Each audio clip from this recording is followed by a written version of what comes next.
welcome everybody. This is our Tech Talk. Today we are going to be talking about some tips for spotting fake and misleading news. First, I just want to introduce myself. My name is Caitlin and I work at Central Library in the Digital Literacy Lab. I put this talk together several months ago, kind of outlined it. It's something that I've gotten a lot of questions about at the library, so I definitely thought there was some value in putting it together into a webinar format. We have a lot to cover today, but the first thing I want to tell you is if you're not familiar with Zoom, there's a chat function. If you look at the bottom of your screen, you can go into the chat and send me messages. So if you have questions throughout, feel free to drop them in there. I'll also have some time at the end for questions and answers if anybody has them. And I will be sending out a recording of this talk and sending out some additional resources when I get that together. So let me just make sure I'm getting everybody admitted as they come in. We are doing Tech Talks every Friday at noon. So you can check the library's calendar at tulsalibrary.org to see what we have coming up. But I will go ahead and get started. The first thing I want to note is you can actually find all of the slides from today's talk at the link provided here, DLL fake news at tinyurl.com. In these slides, I have links to a lot of resources, and when I get my reading list together, I will also link it in these slides towards the end. So this will show up a few times throughout, so if you don't write it down now, that's okay. But like I said, we're going to have a lot to cover today, so I'm just going to go ahead and get started. So the first question I like to answer in any talk I give is, why are we talking about this? You know, Pew Research said something like 67% of teenagers get their news from social media, and something like 47% of adults get their research or get their news from social media. You can't believe everything you see on the internet, as I'm sure you are all very well aware of. But the way that we find information has changed pretty dramatically in the last couple of decades. You know, it used to be you get the paper on your doorstep every morning, see what's going on, the Tulsa world. But most times we get headlines from things like Google News, Yahoo News. I know lots of people solely get their stuff from Facebook or Twitter. And there's some tips that you can utilize to make sure that the news you're consuming is reflective of what's actually going on in the world. We're also talking about this because it can be kind of hard to navigate. There is a lot to sift through. There's a lot to look at and try to understand. And there's some practical tips you can take away from this talk, hopefully, that will help you better evaluate information you see online. And we're also talking about this because it can be incredibly frustrating to look at headlines and know if they're real, or look at information and understand if it's accurate or reliable. So I've put together some tips for spotting fake news. That's kind of the first thing we're going to look at. Fake news I would consider to be news that is wholly inaccurate. Not biased news, not quite misleading, but just flat out not real. When you're looking for fake news, quote unquote fake news, there are some red flags that you definitely need to look for as you're going through and looking at information. The first one would be to always check the domains. So say you're scrolling through Facebook and you find an article that you open up and take a look at. It's got some sensational headline. There's lots of ads on the side. The first thing I would do is take a look at where the article is coming from. So when you're on a browser, if you look at the very top of your browser, you have a web address. The domain is usually the part of the web address that doesn't change depending on what page you're on. So tulsalibrary.org is a domain.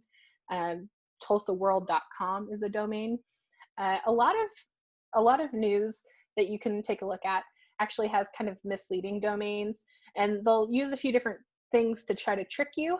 They'll have like multiple endings. So fakenews.us.co. I would assume that's probably not a very reputable source that you can take a look at. There's also kind of fake out names. So it'll be something similar to what you're used to seeing. Like say you're trying to read a CNN article, but they actually have you at cnn.com. Or Fex News instead of Fox News. So just something to take into consideration. Another thing that you can look at when you're trying to evaluate whether articles are reputable or not is kind of just the design of the page all around. You know, professional news sites typically have professional looking websites. So look at the design of the page. Are there lots of all caps words throughout the article? Do they use proper spelling and grammar? And ask yourself, was this written by a professional? If the answer is no, it's probably not a reputable source.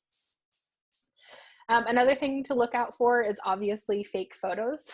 Here, this is a hoax photo that actually circulated pretty heavily when it first came out about the world's tallest dog. This is photoshopped and has been proven to be photoshopped many, many times. But take a look at the images. If they look fake, it is likely they are.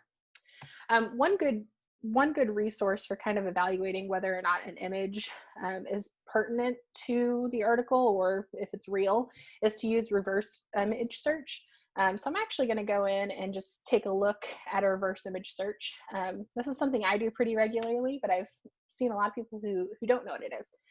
So if you go to images.google.com, you come up to kind of a Google site that you've probably seen before.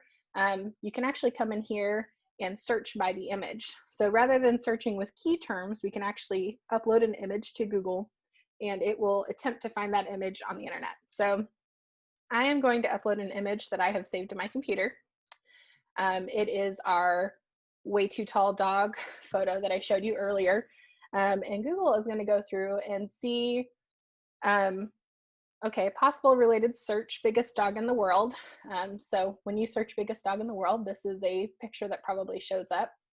And you can see here, there's some articles and websites that have this photo embedded into it. And the first thing I see, Pinterest, giant bull mastiff, fake photo. So this is not particularly useful for this particular photo.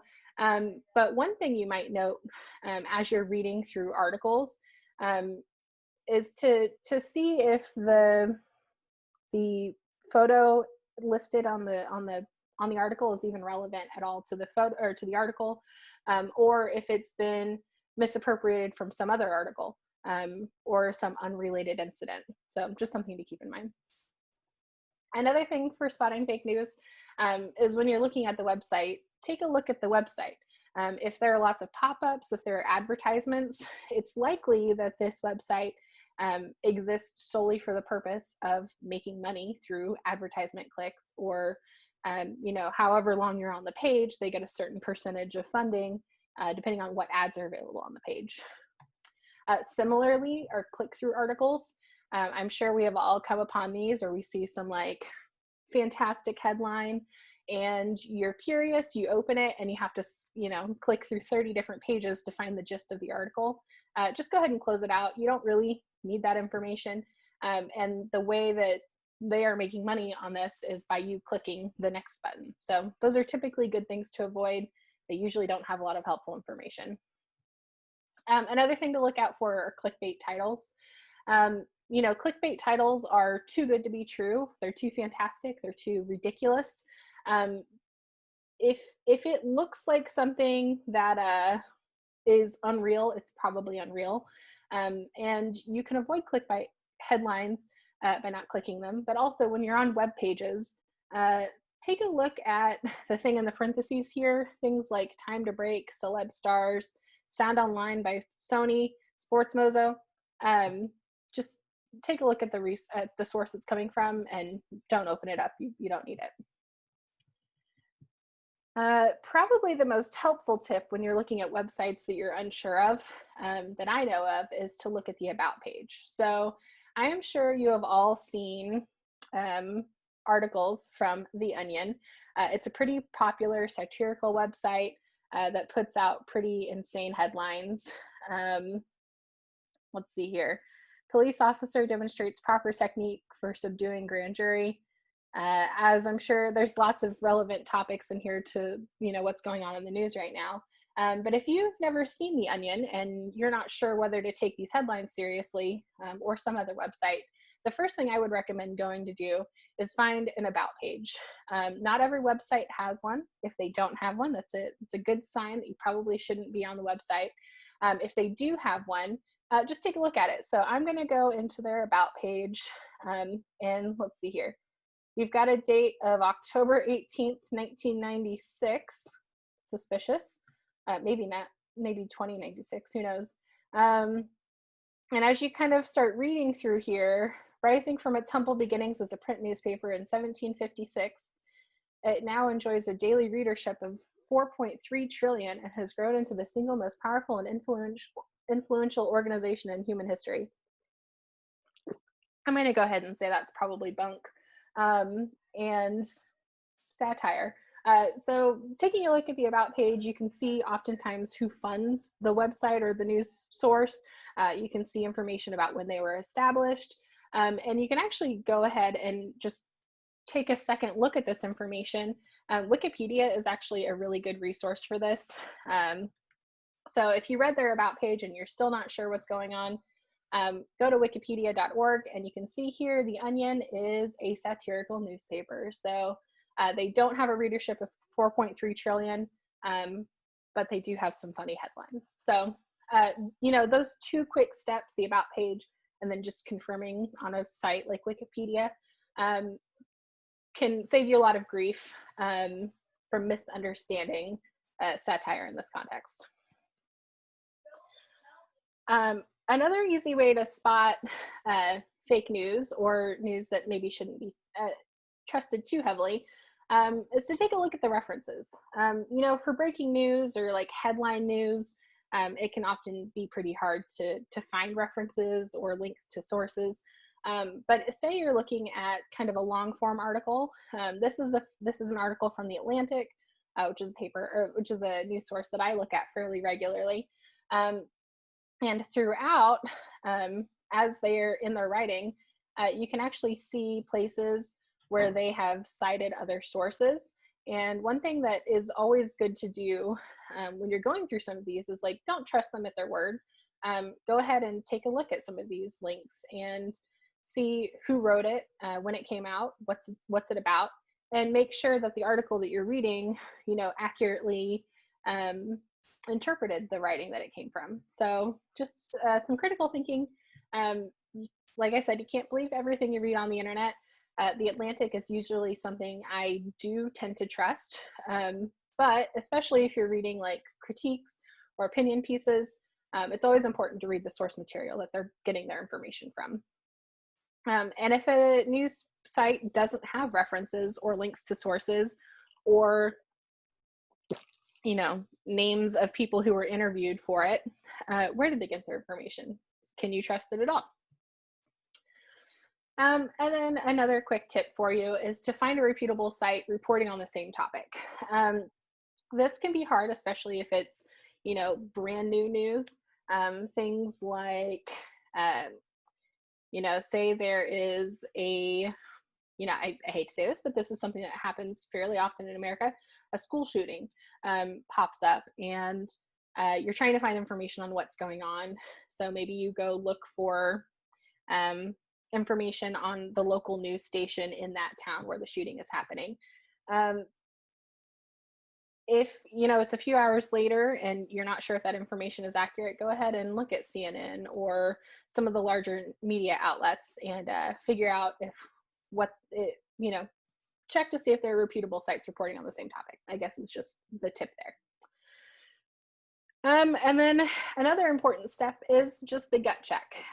When you read a headline, when you read a story, if it sparks some sort of extreme emotion in you, if it makes you angry, if it feels wrong, take a second look at it. The Sepulpa Times had kind of a gaffe on April 1st this year. If you'll remember, April 3,000 years ago was kind of in the midst of the beginnings of everybody being quarantined at home. Nobody's sure what's going on in the world. Nothing's open. Everybody's stressed. I pretend like anything's changed. We're all still at that state. One of their desk reporters put out a April Fool's joke that said that Sepulpa Schools was canceling the year and that everybody would have to repeat a grade. When I saw the headline, my mouth dropped. I opened it up, and it turned out to be satire. But you know, of course, it was taken down pretty quickly after it was posted, but it had already been shared very widely. Sapulpa schools got a lot of questions and calls and emails from concerned parents and students. And Sapulpa Times released an apology for it. But that's an example of something that, like, you know, it was a weird time. It's unlikely that they would make their students repeat the year. So just kind of lean into that feeling and evaluate, is this accurate? If it feels wrong, it probably is wrong. The gut check is very important. Now, moving along from fake news, it's important to look at misleading news. And there's a difference between the two, but the two big things that I see when I see kind of misleading things are bad statistics. So this is kind of an example of something that's been in the news a lot lately. Georgia released some charts about COVID-19 cases in the state. Here you can see pretty quickly, it looks like there's kind of a downward trend here in the data, but if you look down here at the bottom, there are some things that kind of make you scratch your head a little bit, like April 27th comes after the 28th. Let's see here, May 5th comes after May 6th. And this is actually written, this is an article from Vox. Georgia had a lot to say about their data, if you want to read more on it. But looking at misleading charts or information that can be released with data, it's something to definitely be concerned with, especially when you're looking at information and trying to evaluate it. If you're looking at a graph, always look at the axes and see what it is they're graphing, and make sure you take a look at the information that it's actually being presented. Because while this looks like a downward trend, it may not be representative of what's actually happening. And then, of course, there's just lots of ways that bad statistics exist in the world. You know, if you have ever looked at a study of some sort, you may take a look at their sample set. You may look at their methods for how they collected the data. Did they pay people to take the survey? Did they only survey people who are working professionals, but it's a thing about you know, all 20 to 30-year-olds? Just take a look at the sample set, and just know that when you see statistics, take a second to think, where did they get this information? How are they representing this information? And why are they sharing this information? Moving on from that, when you're looking at breaking news in the media, say there is something exciting, something dramatic happening in your town or in the country, there are some things that you always want to look at when you're looking at breaking news, because breaking news is almost always misreported. The first thing being anonymous sources.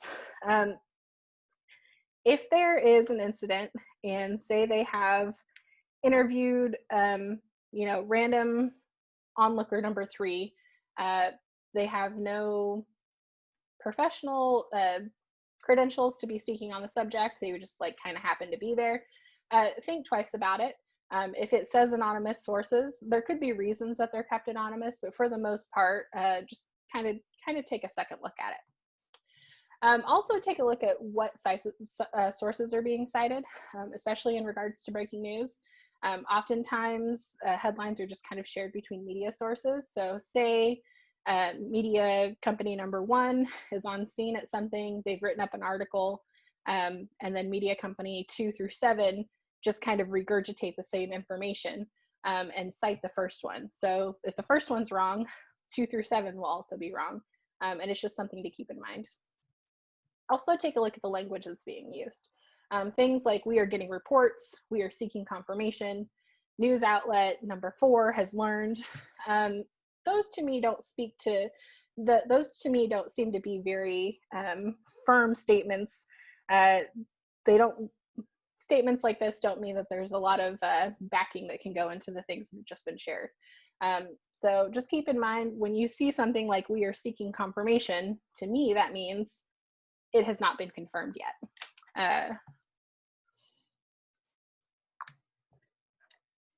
And then when you're looking at breaking news, compare the sources. So if you are in Tulsa, you are aware that there were protests that went on over the weekend for the Black Lives Matter movement.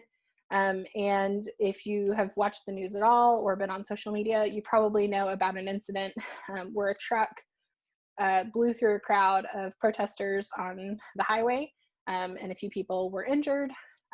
Here are three headlines from three different media sources. And they all, kind of have generally the same information, but the way in which they're presented is very different. So on the right, we have a video from NBC News where they actually posted a video of the incident. And they used kind of sensational truck plows into a group of Oklahoma protesters, which sounds very violent, and it was an act of violence, and to a lot of people. But if you look over here on the left, the top one is horse trailer pushes through Black Lives Matter protest. This was actually put up by the Horse Network. So, they have an inherent interest in horses. And the thing that they pointed out was that the truck that went through the crowd was a horse trailer. So the implication is there, did they have horses? Was there a reason for them going through that? Anyway. And then NBC News, truck rams into protesters in Tulsa, Oklahoma. So we actually have two of the same source, but slightly different headlines. And the language that's used between these different headlines can give you a different idea of what actually went on or what happened in that incident. So, looking at articles from multiple resources can help give you a better overview of what actually happened, or a better interpretation of what actually happened. Moving on from misleading news is looking at biased news. When you're looking for biased news, there are kind of three things that I wanted to point out. There's lots more that we could go into in this. But the first thing I wanted to point out was loaded language. So biased news often is, if somebody asked you what biased news was, they probably have certain media sources that they would consider liberal or conservative, or insert any other word here. When you're looking at websites and trying to interpret whether or not it is biased, you might take a look at the language that's being used. The first thing being, if there are racial slurs used throughout the article or the writing, it is very likely not a legitimate news source or is very biased one way or the other. There's often labeling, things like ultra conservative or liberal extremist. Labeling like that is usually a good signal that the person writing it has some sort of bias that went into the writing.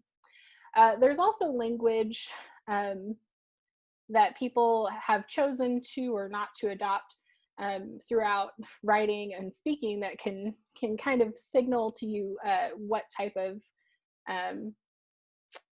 I don't know how to say that without getting in trouble, but things like illegals versus undocumented.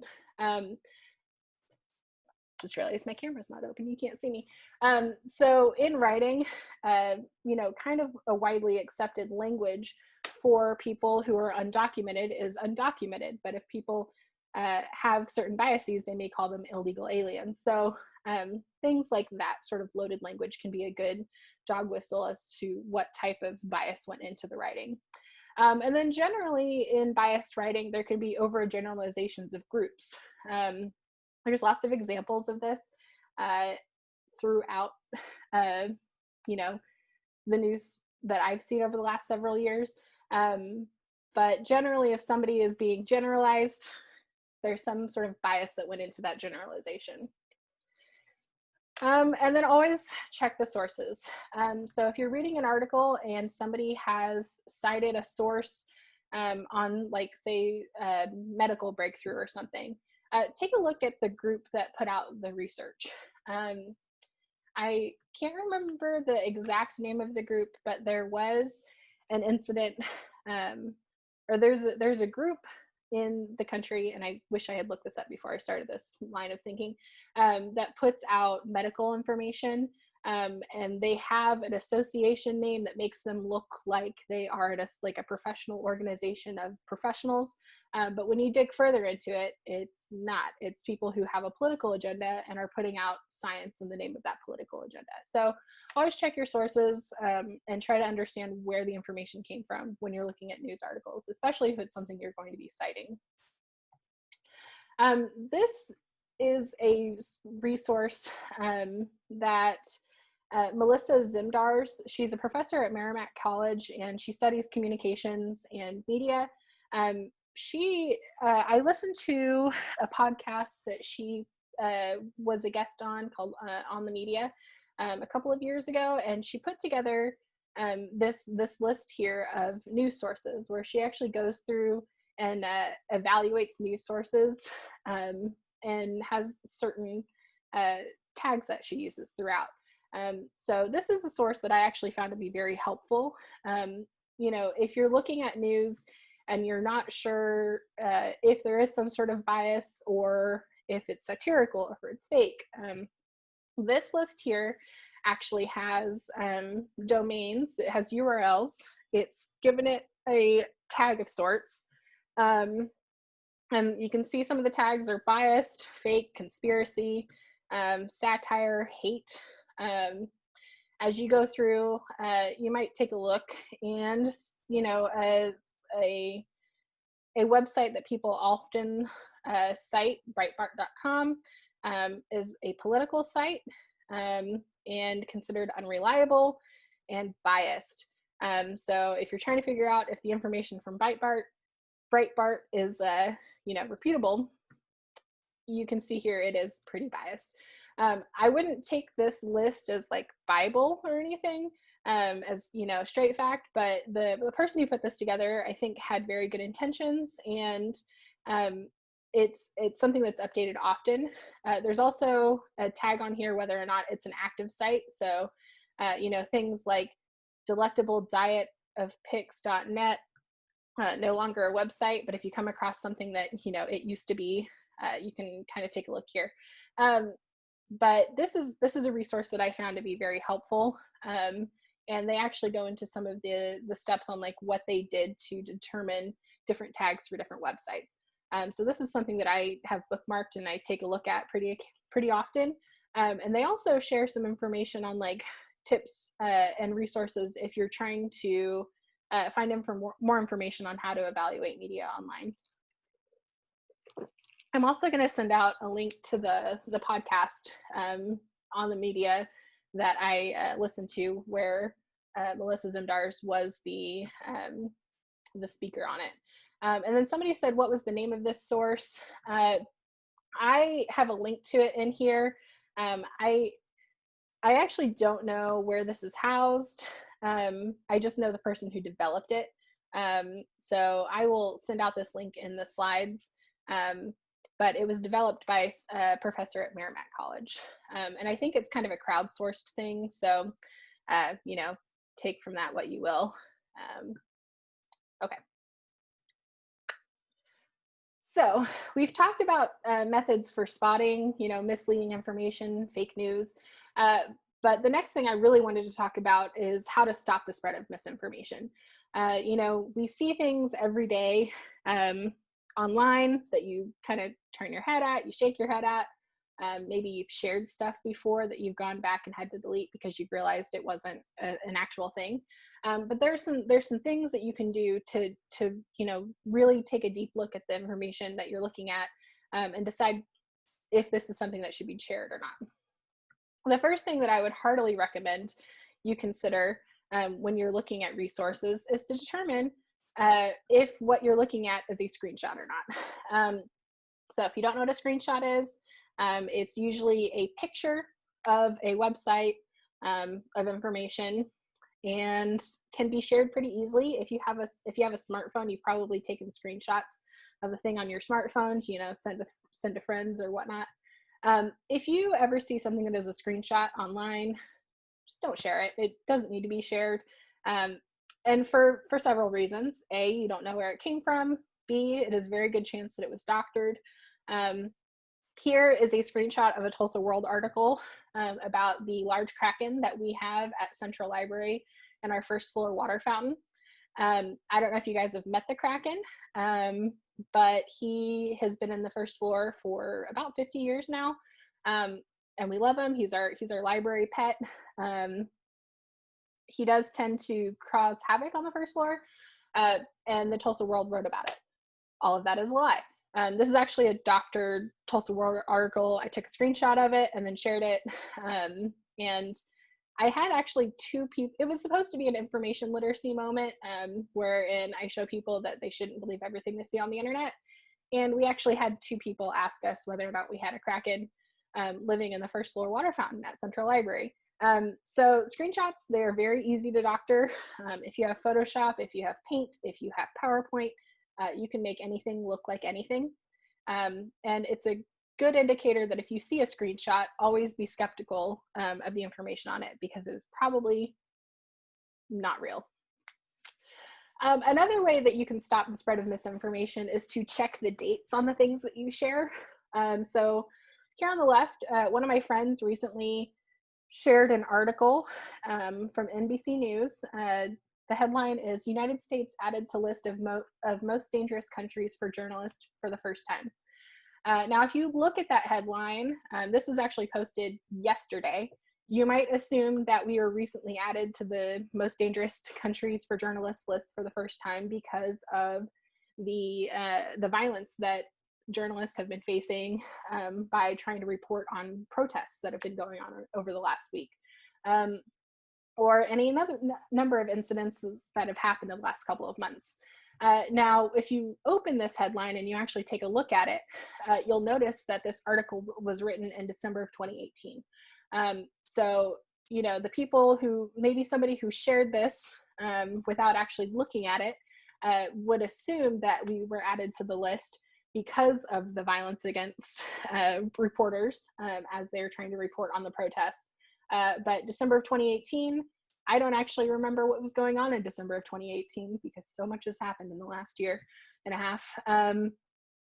But there's some other reason we were added to the list of most dangerous countries for journalists. So simply by looking at the date, you can extrapolate information that may make you change the reason why you're sharing this article. And it's a pretty easy thing to do. Another thing to look for is promoted content. You know, there are sites like this BuzzNet. This is a Twitter snapshot here.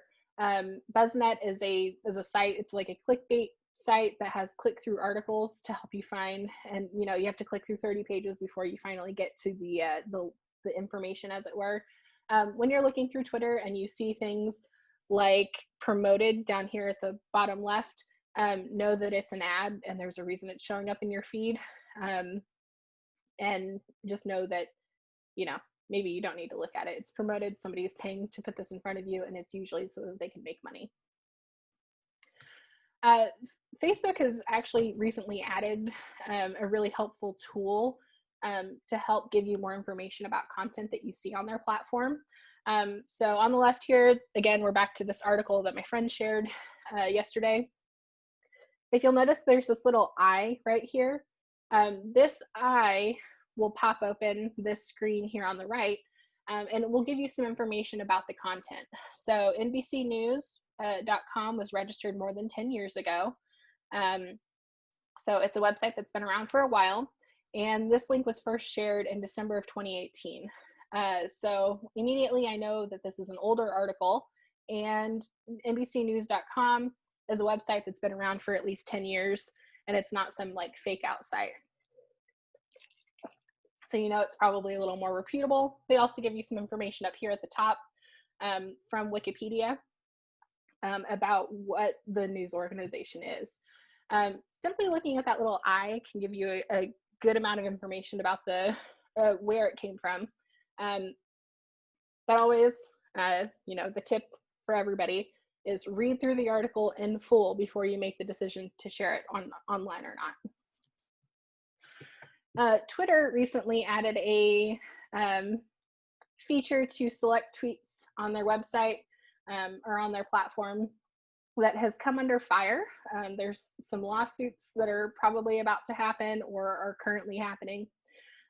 Recently, our president tweeted on May 26th about mail-in ballots, which, by the way, if you are hoping to vote but are uncomfortable going to your polling location, you can request mail-in ballots, but you need to make sure you do it soon so you can get them mailed into your house. Also, today is the last day you can register to vote in Tulsa or in Oklahoma. So if you're hoping to vote in the next elections in June, I think there's a school board election that I'm voting in. You can either go to elections.ok.gov or you can stop by the county election board today to take care of that. Just a pro tip.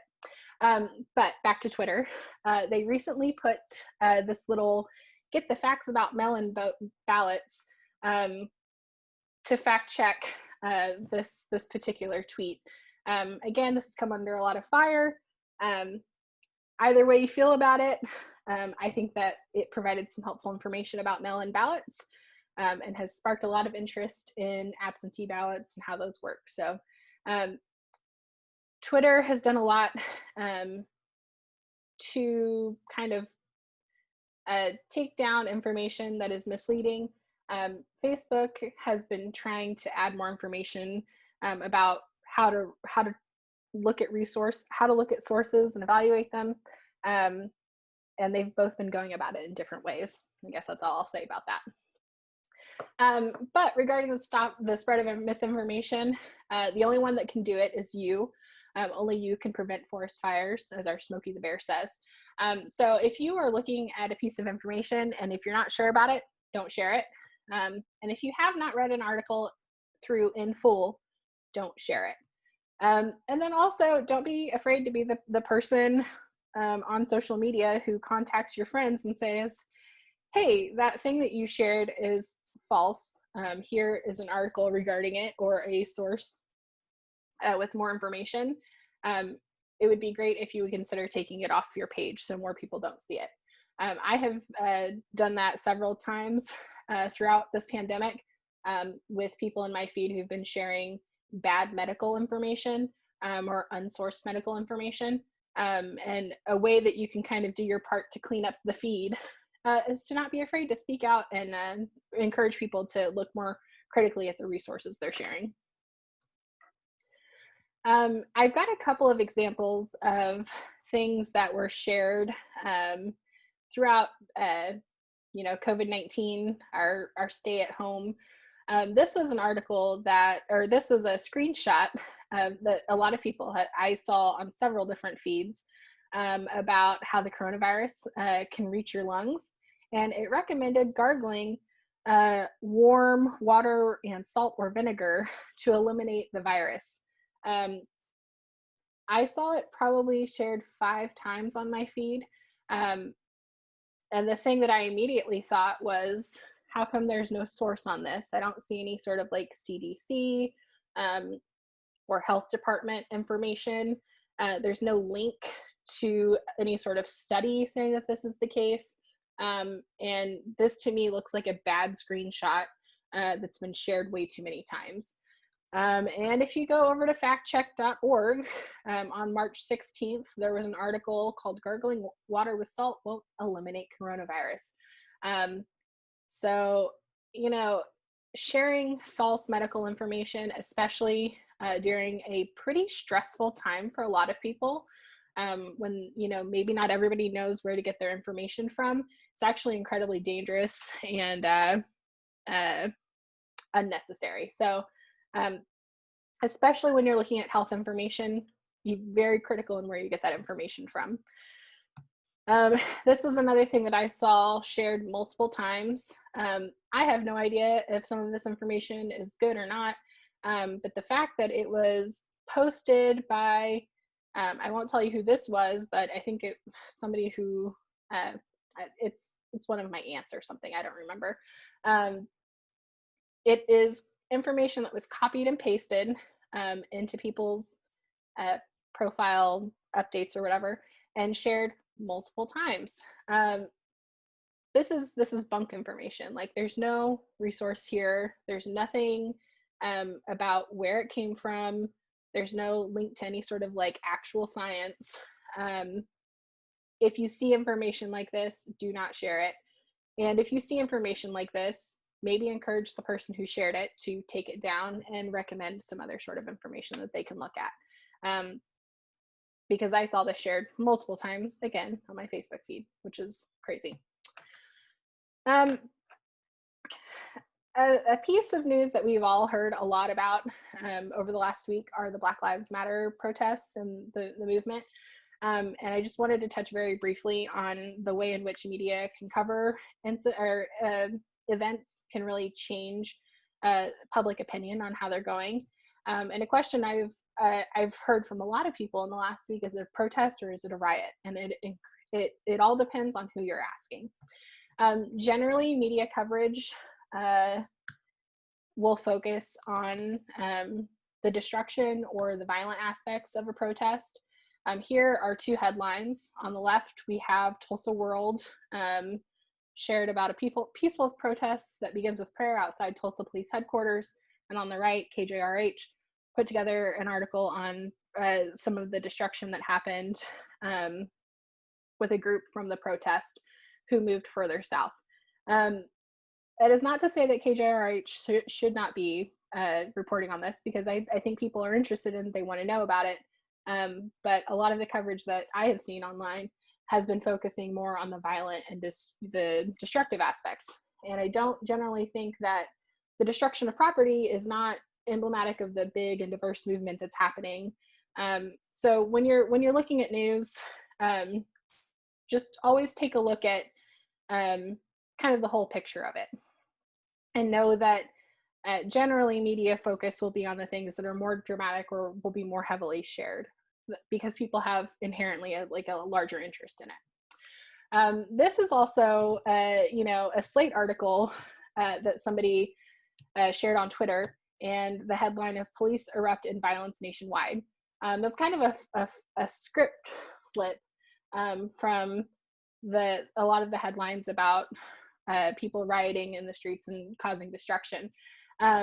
So just know that, whatever news article you're looking at, if you flip the camera, there's always a different story going on, or a different story that's being told.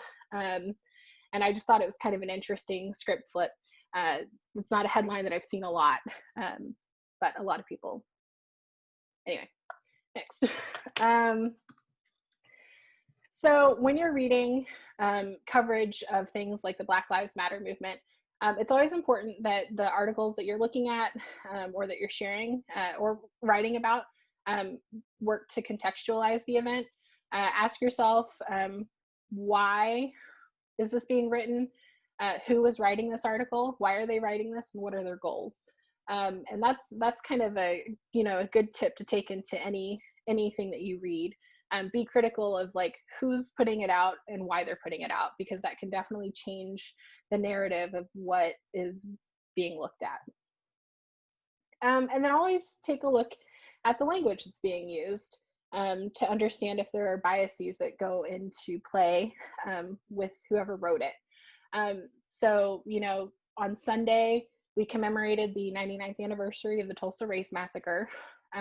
Back in 1921, when it was first reported on, it was predominantly reported by white reporters working for local papers and reported as a riot.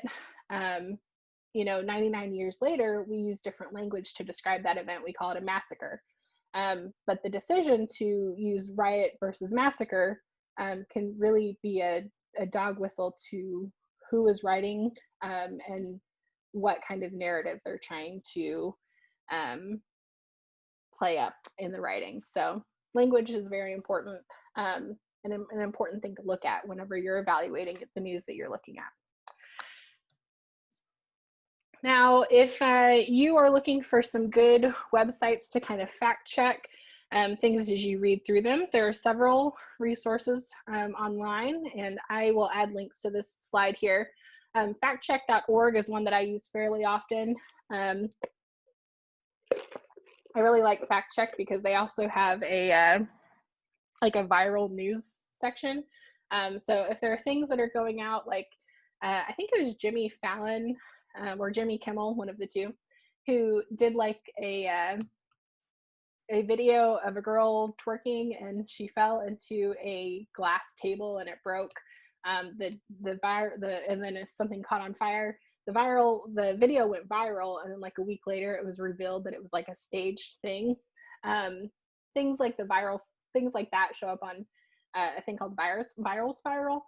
And they're kind of fun to look through, but also a good place to figure out quickly if something that you're looking at is real or not. PolitiFact and Snopes are both websites that look at specifically like political events, and will go through and fact check.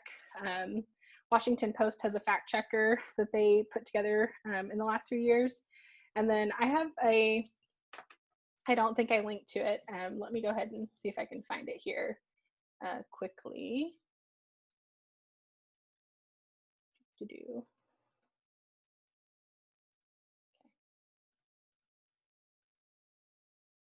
Bookmarks.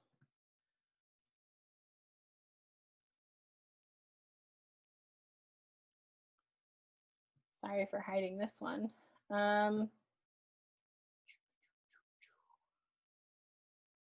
Okay, I'll have to link to it later. There is an extension, a browser extension that you can add onto Chrome that will actually go through and fact check things for you, or find alternate articles that it will suggest to you. I will send out that link. I'm sorry I did not prepare it ahead of time. It's not one that I use, but I've heard good things from people who have used it. But it's just a browser extension that you can add into your browser. Another really great resource that I use pretty heavily is called the Wayback Machine. And this is especially a good, I think it's archive.org. The Wayback Machine is something that you can use to see kind of what websites have looked like in the past. So I'm just going to go to tulsalibrary.org and see, you can actually scroll through here. There we go. And you can see what websites used to look like.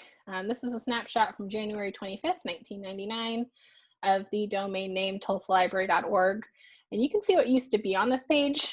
It's kind of a fun tool to see kind of the history of websites, but it can also be a powerful tool to look at what websites used to look like, you know, especially if it's kind of a sketchy site, like maybe you found a site that's all about Sasquatch and is going into like, you know, deep theories on Sasquatch, whether he's real, how long he's been around, spottings.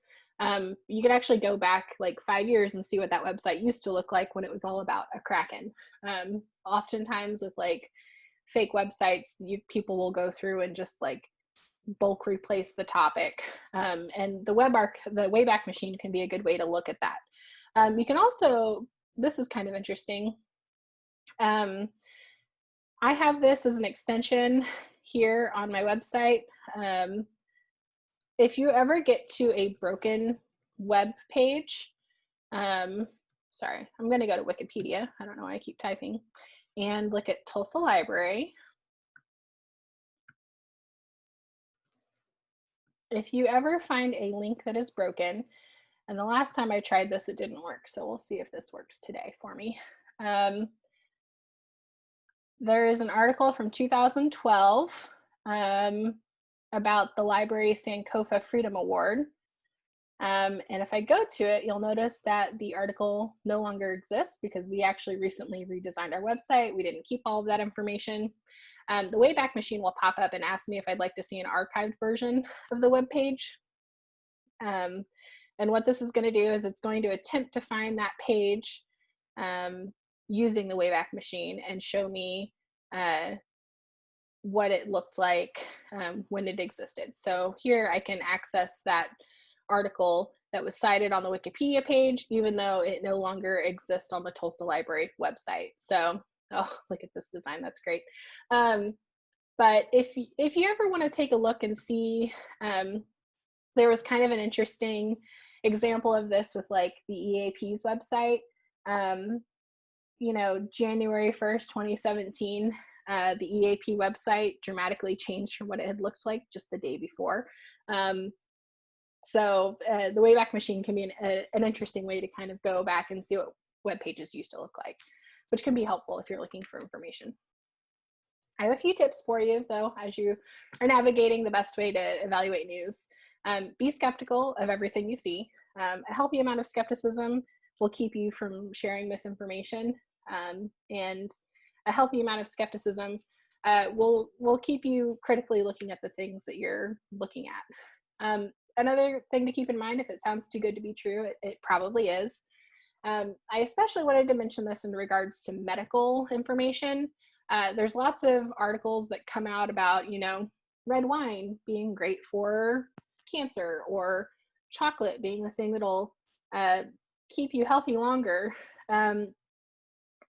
or miracles, or breakthrough in medical science. Generally, if things are being reported on under the guise of a miracle cure or something, there's usually some strange interpretations of the science that go into it. So if it sounds too good to be true, it probably is. Maybe consult with your doctor first. And then another thing, find sources you trust, but don't trust them too much. I have a few independent media outlets that I subscribe to, and because I want them to stay around for a while, I generally like the reporting that they do. But when you're reading through things, always be critical of what you're looking at.